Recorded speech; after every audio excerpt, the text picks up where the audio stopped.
नमस्कार श्रोते हो, दीपक रेगे कथाकथन चॅनलवर तुम्हा सगळ्यांचं मनापासून स्वागत. श्रोते हो, आज तुम्ही ऐकणार आहात वृंदा दिवाण यांच्या त्याचं असं झालं की ह्या कथासंग्रहातली कथा. पण तत्पूर्वी तुम्ही जर आत्ता चॅनलवर पहिल्यांदा आला असाल किंवा अजूनपर्यंत चॅनल सबस्क्राईब केलेलं नसेल तुम्ही, तर प्लीज चॅनल सबस्क्राईब करा. ऐकूयात वृंदा दिवाण लिखित रूम नंबर 18. स्वतःच्या रूममधनं बाहेर पडलेल्या प्राजक्ताला कॅरिडॉरमधनं खाली येताना रूम नंबर 18 उघडी असलेली दिसली. नुसती रूम उघडी नव्हती, तर जाधव ती फराफरा झाडत असलेला, खोलीभर धुळीचा पडदा तरंगत हेलकावत राहिलेला आणि त्यात जाधवसुद्धा अस्पष्ट होऊन गेलेला. भानावर येत रूम पुढे उभं राहत प्राजक्तानं थोडंसं भीत जाधवला विचारलं, का झाडताय तुम्ही रूम? कुणी येणार आहे इथे राहायला? आपल्याच नादात झाडत जाधवनं वरती न बघताच म्हटलं, असं नाही तर नसन. साहेब म्हणले रूम नंबर 18 उघडा, झाडा, पुसा. म्या माझी ड्युटी करतो. आत्ता कुठं ताट उभा राहून उजव्या हातानं झाडू पाठीशी धरत त्याने दाराकडे बघितलं आणि प्राजक्ताकडे. घाबरून प्राजक्तानं विचारलं, तुम्हाला खरंच माहिती नाही आहे काही? खरंच कुणी इथे येणार आहे राहायला का सहजच झाडताय ही रूम? सांगा ना. तिने उतावीळ होत विचारलं. म्या का खोलात जाऊ सांगा बरं तुम्ही. त्यांनी भिंतीवरच्या कोळणीवर झाडू मारत म्हटलं आणि झाडणं सुरू ठेवलं.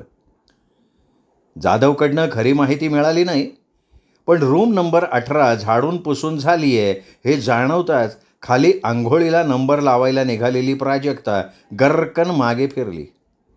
पळत पळत आपल्या रूममध्ये गेली. लोळत पडलेल्या तिच्या रूममेट्सना धपापत सांगायला लागली, राधा, सायली, अगं जाधवनी रूम नंबर 18 उघडली आहे आणि तो ती झाडत होता, साफ करत होता. कोणाला तरी ती अलॉट केली गेली असावी. चला ना, आपण चौकशी करायची का? तिने विचारलं. भीतीने प्राजक्ताचा स्वर फुंकर मारावी तसा थरथरत होता आणि सायली, राधाही लोळत असलेल्या ताडकन उठल्या. तिघी मग त्यांच्या लाईनीत असलेल्या खालच्या आणि बाजूच्या रूम्समधनं जाऊन बोलत राहिल्या. 10-12 जणींचा घोळका जमला. कुजबुज वाढली. हातवारे होऊन बोलणं होत राहिलं. राधा म्हणाली, खरं तर ना आपण गप्पच बसूया. आपण सायन्सच्या विद्यार्थिनी, असं काही मनात नको यायला. सायली म्हणाली, एका रूममध्ये 3 जणी राहणार? घेतील की जमवून. त्यांना काही अनुभव यायच्या आत आपण नको माहिती पुरवायला. कॉलेज कायम का ती रूम बंद ठेवणार आहे? मग काय तक्रार करणार आपण आणि कुणाकडे? प्राजक्ता म्हणाली, कॉलेजचं काय जातंय? अगोदरच मुली घरापासून दूर असतात, एकट्या, एकाकी. आणि इथे? तेवढ्यात राधा म्हणाली, कळेल तेव्हा कळेल, आपण नको सांगायला. मी मागच्या फर्स्ट टर्ममध्ये सुमन देवधर नावाच्या मुलीनं इथं आत्महत्येचा प्रयत्न केला होता, असं सांगायला नको आपण.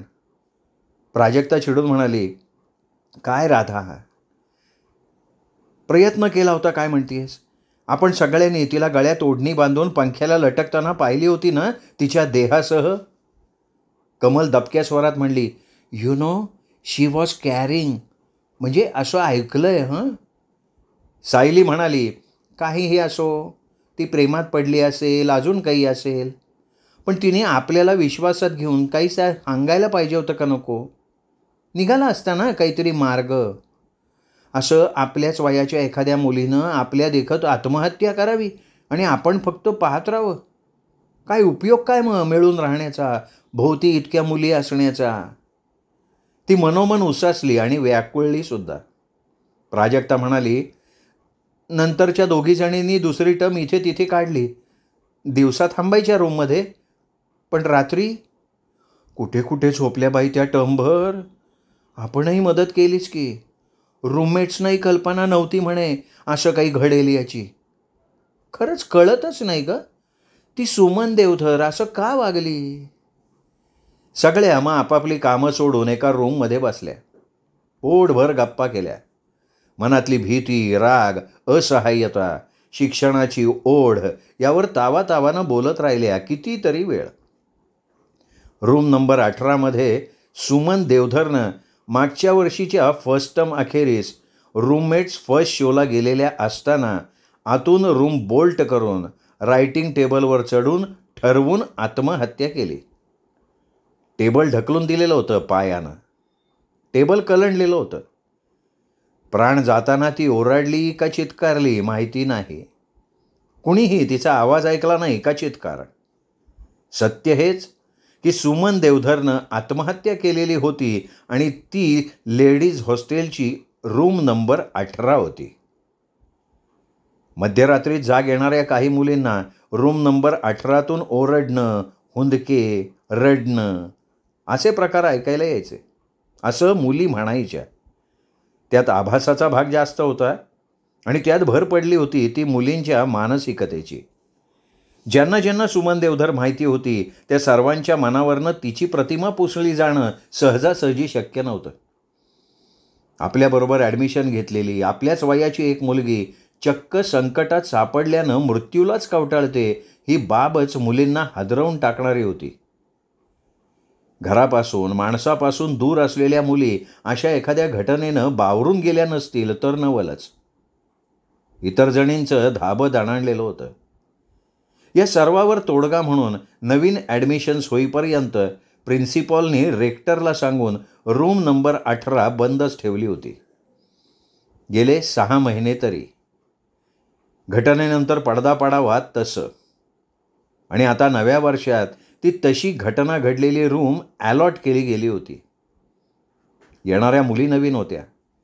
तरी इथे 6-8 महिन्यांपूर्वी ज्यांनी घटना प्रत्यक्ष पाहिली होती त्यांना ती रूम अशुभ वाटत होती. त्या जागेबद्दलच सर्वांच्या मनात भीतीबरोबर आकससुद्धा होता. तो सबंध दिवस चर्चेत घालवल्यानंतर काही मुलींनी ठरवलं की प्रिन्सिपॉल आणि रेक्टरबाईंना भेटायचं, त्यांना विनंती करायची की प्लीज ती रूम कुणाही मुलीला देऊ नका. त्या रूममधल्या मुली इतरत्र ॲडजस्ट करा, आम्ही सहकार्य देऊ. रेक्टर गोरेबाई म्हणाल्या, किती भित्र्या ग तुम्ही? अजूनही तुमच्या मनातनं सुमन देवधरची आत्महत्या गेलेली नाही? असं कोणी मेल्यावर भूतभीत बनतं का वेड्या? राधा म्हणाली, पण काय नुकसान होणार आहे मॅडम एखादी रूम मोकळी ठेवली तर? प्राजक्ता म्हणाली, तिथे इतर काहीतरी ठेवा ना मॅडम, तिची स्टोअर रूम करा. गोरे मॅडम म्हणाल्या, स्टोअर रूम इथे हॉस्टेलवर? काहीतरी सुचव नका. तुम्ही मुलींनी फार हट्ट धरला म्हणून मागच्या टर्ममध्ये बंद ठेवली होती ती रूम. आता असं काही करणं आम्हाला शक्य नाही. प्राजक्ता हात उंचावून विचारायला लागली, का का का शक्य का नाही मॅडम? मॅडम म्हणाल्या, हे बघा मी ही बांधलेली आहे हुकुमाची ताबेदार. प्रिन्सिपॉल सरांनी मला आज्ञा दिली आहे, ती पाळावी लागणार आहे. ती माझी ड्युटी आहे, समजतंय? मग आम्ही मोर्चा काढू मॅडम.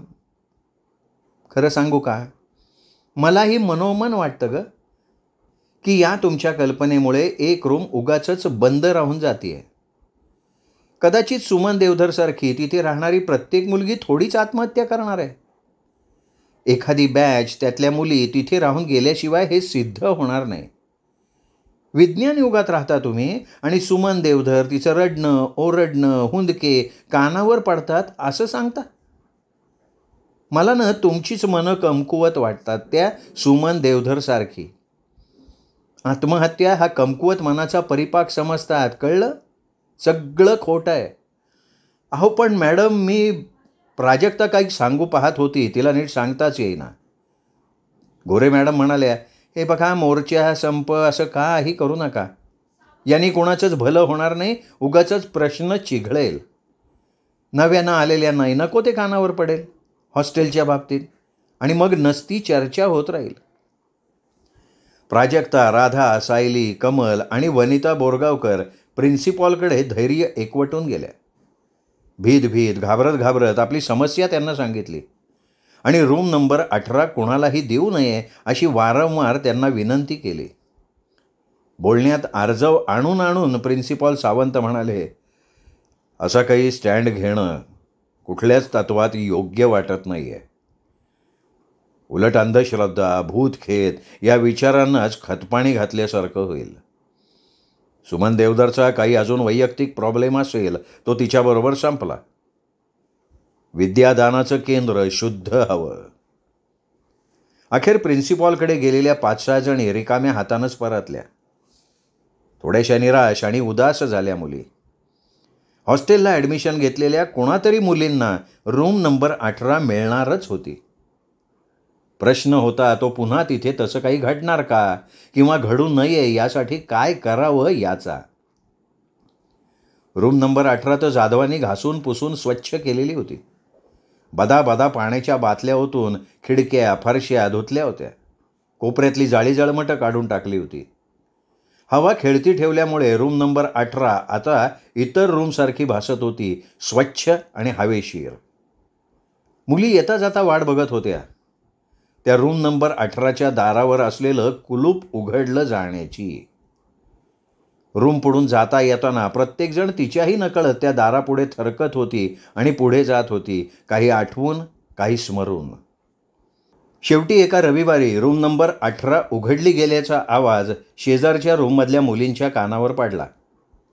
त्या धावत रूम बाहेर आल्या तर रूम नंबर 18च्या पुढे मोठी सुटकेस, छोटा होल्डॉल, वॉटर बॅग ठेवलेली होती आणि एक शिडीशिडीत पोनी बांधलेली पॅन्ट टी शर्टमधली मुलगी कुलपाशी झटापट करत होती. राधा तिच्याजवळ गेली, न्याहाळत म्हणाली, "आणि इकडे मी ट्राय करू का? निघत नाही आहे का कुलूप?" राधा आणि त्या मुलीच्या मागे हळूहळू मुली जमत गेल्या. घोळकाच झाला मुलींचा. ग्राउंडवर खेळाच्या तासाला जमल्यात जशा. पण मुलींची मनं क्रीडांगणावर उतरल्यावर असावी तशी स्वच्छ नव्हती. झाकोळलेल्या त्यांच्या नजरेत अनेक प्रश्न फडफडत होते. कुलूप निघताच त्या मुलींनी हसून मागे उभ्या असलेल्या मुलीकडे बघितलं. ती मुलगी हसली, विश करत म्हणाली, "मी सुजाता कदम, अहमदपूरहून आली आहे." "कुठे मिळाली ॲडमिशन?" इलेक्ट्रॉनिक्सला." प्राजक्तानं विचारलं, "अगं मग तुझ्या रूममेट्स कोण कोण आहेत?" "गोरे मॅडमला जाऊन विचार, कळेल लगेच." "त्या केव्हा येणार आहेत? का आल्या आहेत?" "एक लातूरहून आहे, एक जालन्याहून आहे. त्या येतील उद्या परवा. आज तरी त्यांच्यापैकी कोणी आलेलं नसावं." सायली म्हणाली, "लेट अस होप सो.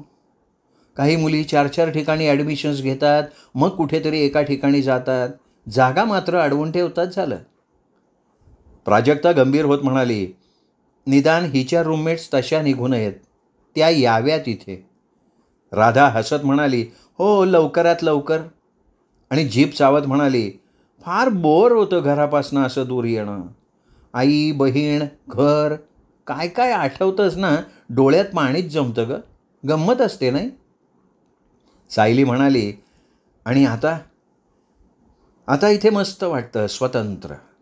केव्हाही उठा, अभ्यासाला बसा. पण पास व्हा, नापासून चालत नाही बरं." एरवी नव्यानं आलेल्या मुलींची 15 दिवस रॅगिंग चाले. सिनियर्सकडून छेडाछेडी, चिमटे, टोमणे, जबरदस्ती चालेच. पण सुजाता कदमला असा काही त्रास द्यायचाच नाही हे त्यांच्याही नकळत ठरून गेलं. त्यांच्या मनातला आतला कप्पा, माया, प्रेम येऊन सुजाता कदमसाठी ओथंबून राहिला त्यांच्याही नकळत. आपापल्या रूमवर आल्यावर सर्वजणी गंभीर झाल्या, सुजाता कदमच्या काळजीनं. त्याचबरोबर त्यांनी ठरवून टाकलं की सुजाता कदमनं आपणहून रूम नंबर 18 विषयी, तिथल्या सुमन देवधरविषयी काही विचारल्याशिवाय काही म्हणता काहीही सांगायचं नाही. त्याचबरोबर तिच्या रूममेट्स लवकर याव्यात ही त्यांनी प्रार्थना केली, तिच्या नकळत, तिच्यासाठी. 8-15 दिवसात ॲडमिशन्स संपता कॉलेज पिरियड्सनी गती घेतली. पुस्तकं, नोट्स, लायब्ररी, प्रॅक्टिकल्स यात दिवस संपत होते. आपल्या ग्रुपमध्ये आणि वर्तुळात व्यस्त आणि मग्न असलेल्या मुलींना रूम नंबर 18 आणि सुजाता कदम यांचं नाही म्हटलं तरी विसर पडत गेला, अगदी सहजपणे. सुजाता कदम जाता येता भेटली तर तिच्या अंगावरनं भरकन निघून न जाता हाय वगैरे करून मुली पुढे व्हायच्या. इतकं मात्र त्यांच्याकडनं घडत होतं. कुणीतरी सवडीनं तिला भेटलेली म्हणाली, "तिच्या रूममेट्स आल्याच नाही आहेत. त्या दोघींनाही मुंबईत मेडिकलला ॲडमिशन मिळाली म्हणे. आता कसं होईल सुजाताचं?" ऐकणारी म्हणाली, "सुजाता कदम धैर्यवान. एरवी सुमन देवधर प्रकरण घडलं नसतं तरी रूममध्ये एकटं राहणं, तेही रात्रीचं, भयानक आहे. थोडं अभ्यासाचं ओझं आवरतं झालं की राधा, सायली आणि प्राजक्तानं ठरवलं होतं जेवणानंतर रात्री त्या रूमवर आपणहून गप्पा मारायला जायचं. बोलता बोलता काही कळलं तर तिला धीर द्यायचा. तशा मेसमध्ये, कॅन्टीनमध्ये त्या भेटत, पण उभ्या उभ्या घाईघाईत. मंगल नावाच्या वर्गमैत्रिणीसोबत ती दिसायची. राधा, सायली आणि प्राजक्तानं थोडा निश्वास टाकला, थोडा स्वतःला दोष दिला सुजाताला सहवास देता न येण्याबद्दल. सबमिशन्सना वेग आला होता, जागरणं होती, खरा अभ्यास पुढेच होता. पुस्तकं, नोट्स जमलं होतं. बाकी होतं ते मन स्थिर करून अभ्यासात डुंबण्याचं. आणि कोणीतरी बातमी आणली की सुजाता कदम आजारी पडली, गावाकडे परत गेली. राधा हळहळत म्हणाली, खरं तर न आपल्यापैकी कोणी तिच्यासाठी वेळ काढून जाऊन बसायला हवं होतं. 4 रूम टाकून आपली सोबतीण तापानं फणफणते आणि आपल्याला खबर नाही. काय आहे हे? सायली म्हणाली, अगं अभ्यासाच्या टेन्शननी असं झालेलं असावं.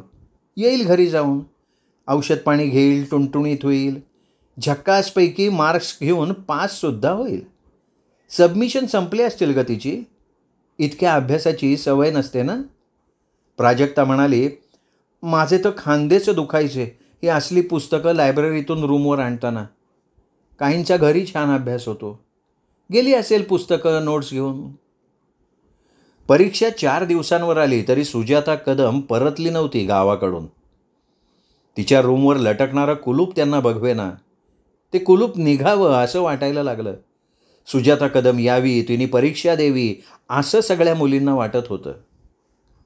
ती का आजारी पडली असावी अशी संशयाची पालही काहींच्या मनात चुकचुकून गेली. आपापसात नेत्रपल्लवी झाली तरी त्यांनी तोंडावाटे शब्द काढून काही मनातलं काळंबेरं बोलून दाखवलं नाही.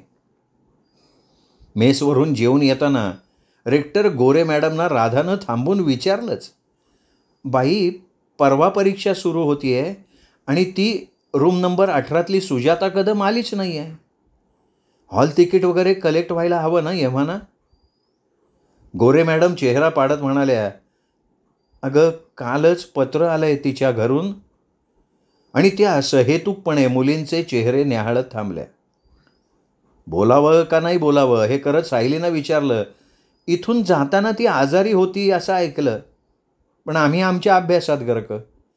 वाटलं की तिच्या वर्गमैत्रिणी, त्यांनी केली असेल तिला मदत.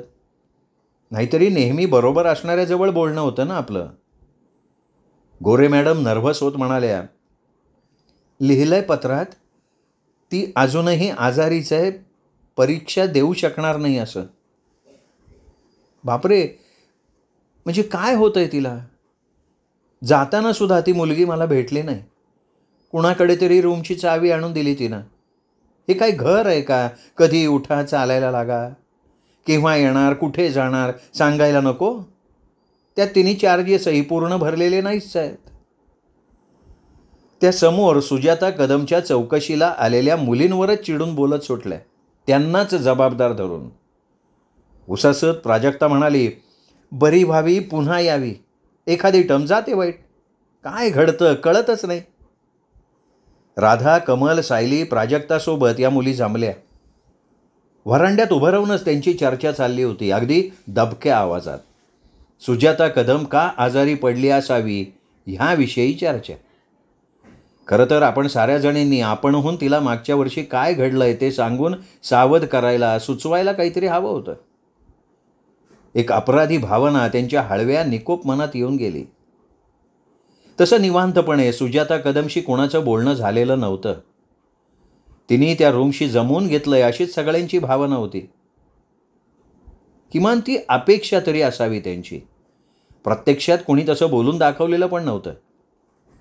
रात्री कॉटवर पडल्यावर सायलीला वाटलं, ही रूमवर राहत होती रात्री एकटी. मग तिला काहीतरी कधीतरी दिसलं किंवा जाणवलं असावं का? पण म्हणजे नक्की काय? सुमन देवधरचे हुंदके, दबक्या आवाजात रडणं, का तिचं ते पंख्याला लटकत असणं? सायलीनं तोंडावर पांघरून घेतलं आणि ती झोपून गेली. तिला त्या रूम नंबर 18बाबत विचारसुद्धा करवत नव्हता किंवा मैत्रिणींशी चर्चाही करायला नको वाटत होती. एक मन अजून विचारांच्या काहुरानं तळमळत राहिलं असतं. रात्रभर झोप लागली नसती. मग दुसरा दिवसही वायाच गेला असता. झोपच न आल्यामुळे डोकं दुखणं, डोळे चुरचुरणं वगैरे चालू झालं असतं. परीक्षेच्या काळात तासाला, मिनिटांना महत्त्व असतं. दिवसाची किंमत कितीतरी मोठी असते हे तिच्या लक्षात आलं. रूममधलं टेपवरचं गाणं, राधाचं मोठ्यानं वाचणं, काहींचं व्हरांड्यातनं पळणं, सपाटांचा आवाज वगैरे सगळं जाणीवेतनं तिने दूर सारलं आणि डोळे घट्ट मिटून घेतले. सायली, राधा, प्राजक्ता आणि कमलाच्या परीक्षा संपल्या. नेहमीप्रमाणे काही पेपर्स छान गेले होते. काही खपून अभ्यास करूनही अतिशय वाईट गेले होते. जेमतेम मार्क्स पदरात टाकणारे. पण आनंद होता सगळ्यांच्या मनात तो परीक्षा कशी का होईना संपल्याचा आणि घरी परतायला मिळतंय याचा. आता महिनाभर पुस्तकं, अभ्यास, नोट्स यापासून पूर्णपणे फारकत होती. काळजी, हाल यापासून मुक्तता होती. खऱ्या अर्थानं सगळ्या खुश होत्या. महिन्याभराच्या सुट्ट्यात काय काय करायचं हे त्यांचं ठरत होतं.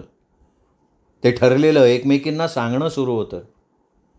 सामान आवरणं, घरात असलेल्या छोट्या भावंडांसाठी इथून काहीतरी आठवणींनी नेणं सुरू होतं. बंधनांच्या बेड्या गळून पडल्या होत्या. आनंद मनातनं ओसंडून वाहत होता. तेवढ्यात राधा घाबरलेल्या चेहऱ्यानं रूममध्ये आली ती धापा टाकतच आली. भिंतीच्या आधारानं उभी राहिली. काहीतरी भयावह तिने पाहिलेलं असावं. तिला बोलताच येत नव्हतं. तिचा चेहरा पांढरा पडला होता. तिच्या डोळ्यातली बुबुळं नाकपुड्या फुलवून श्वास घेणं सुरू होतं. सायलीनी पटकन तिचा हात धरला, तिला कॉटवर आणून बसवलं आणि कमलला पाणी द्यायला सांगितलं. अगं काय झालं काय राधा? एवढी का घाबरली आहेस? कोणी रागवलं का तुला? सायलीनं मायेनं विचारलं. सगळ्याजणी मिळून राहत होत्या, त्यामुळे एकमेकींची काळजी घेणं भाग होतं, नाही ते कर्तव्यच होतं त्यांचं एकमेकींच्या बाबत. त्या एकमेकींचे पालक होत काही प्रसंगी. खाली पाहत राधा म्हणाली, मी गोरे मॅडमकडे गेले होते तर तिथे. अगं त्यांनी तुला इथे नातलगांकडे राहायला नकार दिला का? आत्ताच कशाला तो विषय काढलास तू त्यांच्याकडे? कमल म्हणाली, अगं तिची बहीण इथे बदलून आली आहे. ती काय नातलग आहे का हिची? पण हे बरं झालं, आम्हालाही चांगलं यायला जायला. हां? राधा क्षीण आवाजात म्हणाली, अगं ती सुजाता कदम, तिचा कोणीतरी नातलग आलाय तिचं सामान न्यायला. तो मॅडमशी बोलताना ऐकलं मी. ती शब्द हरवावे तशी थांबली. अगं नसेल तिला शिकायचं. इंजिनिअरिंगचा अभ्यास सोपा असतो का? करेल दुसरं काहीतरी, नाही तर काहीच करणार नाही. सायली मूडमध्ये येत शुभमंगलच्या अक्षता टाकत बोलली. राधा धैर्य एकवटून म्हणाली, अगं सुजाता कदम गेली म्हणे. म्हणजे मरण पावली ती. तिला मृत्यू आला असं तो तिचा नातलग सांगत होता गोरे मॅडमना. ती तोंड हातात घेऊन हमसून हमसून रडूच लागली एकदम. रूम नंबर 18तून एखाद्या आजाराचं मूळ सुजाता कदमबरोबर तिच्या सोबत गेलं का काय अशी सर्वांना शंका आली. असा कुठला आजार असावा की तिचे श्वास त्यांनी खोडावेत, तिचा पाठलाग सोडूच नये? काय असावं नेमकं? सुमन देवधर तशी गेली होती आत्महत्या करून. तिथंच काही दिवस राहून सुजाता कदमनं आत्महत्या केलेली नव्हती, पण जगणंच अर्धवट सोडून तीही त्याच पंथाला गेली. पंथ वेगळा होता, पण मुक्काम मात्र एकच होता. अकाली विझणं, नेहमीसाठी संपणं. हे असं का घडलं? कशामुळे? कुठल्या कारणांमुळे? हे सगळं त्या विशीच्या उंबरठ्यावरच्या मुलींना कळून येणं त्यांच्या आकलनापलीकडचं होतं. त्यांच्या नजरेतून अस्वस्थपणा फडफडत असताना जाणवत होता. एक खरं की रूम नंबर 18 त्यांना आणखीनच गूढ आणि अनाकलनीय भासत गेली. परीक्षा संपून घरी परतताना. श्रोते हो, ही होती वृंदा दिवाण यांची कथा रूम नंबर 18. कथा आवडली असेल पटकन लाईक करून टाका. हा व्हिडिओ आपल्या नातेवाईकात मित्रपरिवारात शेअर करायला काहीही हरकत नाही. आणि हो, कथा कशी वाटली हे सांगण्यासाठी कमेंट मात्र जरूर करा. आणि चॅनल सबस्क्राईब करायचं राहून गेलं असेल तर प्लीज चॅनल तेवढं सबस्क्राईब करा. पुन्हा भेटूयात अशाच उत्तम साहित्यासह. तोपर्यंत नमस्कार मित्रो.